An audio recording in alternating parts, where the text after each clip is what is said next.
Imagine you're walking the bustling agora of ancient Athens where Socrates is sparking a fiery debate. He's just asked, is the just man truly happier than the unjust? But here's the twist, happiness won't just be about pleasure or power. Instead, it's about a city in the soul, a perfect state ruled by philosopher-kings. What does all this mean, and why does this debate echo through centuries? Socrates takes us beyond Athens' streets into an imagined city, setting the stage for understanding justice not as a concept, but as a living, breathing system. The dialogue kicks off with Socrates pitching a city built from zero, call it the city of pigs, where people meet basic needs. As they add complexity, layers develop: producers, warriors, rulers. Each class has a job, and justice emerges as each doing what it's best suited for. It's not just a city, it's a grand metaphor for order, laying bricks for a just society. Think of justice as an orchestra. Each instrument, strings, winds, percussion, plays its part without stealing the spotlight. When everyone respects their role, the music flows flawless. Plato's city works the same way. Rulers govern wisely, warriors protect bravely, producers sustain practically.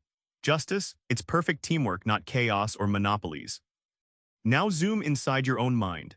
Plato draws a parallel between the city's classes and your soul's parts: reason, spirit, appetite. Reason, like the philosopher-king, must guide; spirit fuels courage; appetite craves desires. When these parts harmonize, that's personal justice, reflecting the city's order on an intimate scale. Happiness rides on this cosmic balance. Socrates flips the idea of leadership on its head, arguing the rulers should be philosophers. But why? Because ruling well is about knowledge, not power or wealth.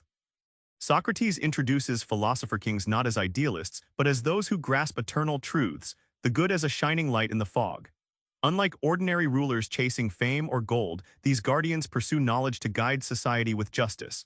Think of them as lighthouse keepers, shining wisdom to navigate storms of greed and folly.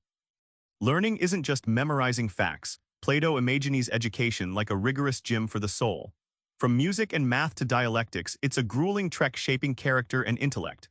This training transforms the philosopher from dreamer to decisive leader, fitness forged by dialogue and discipline, not brute force. Philosopher-kings uniquely marry wisdom and authority. They don't seek power for itself, but wield it to protect the whole city's health. This synergy creates rulers who act not out of desire but duty, a radical departure from tyrants or demagogues. Their reign promises stability not from fear, but enlightened guardianship. The big question resurfaces: who's happier, the just or the unjust man? Socrates doesn't just give opinions but deepens the mystery with soul psychology and poetic justice. Try this thought: an unjust man is like a city at civil war, desires fighting reason, passions clashing with self-control. Plato's tale about Thrasymachus, who claims injustice, is strength collapses when Socrates shows such chaos breeds misery.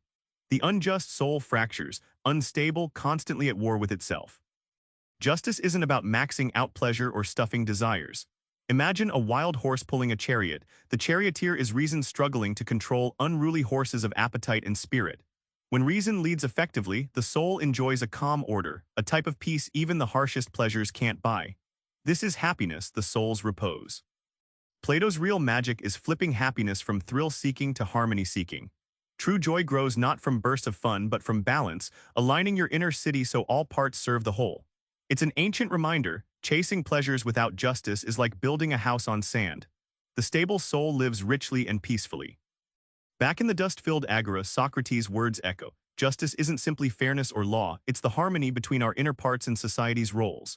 Next time you wrestle with choices or leadership, ask, are reason, spirit, and desire aligned? That's your starting point toward a happier, just life.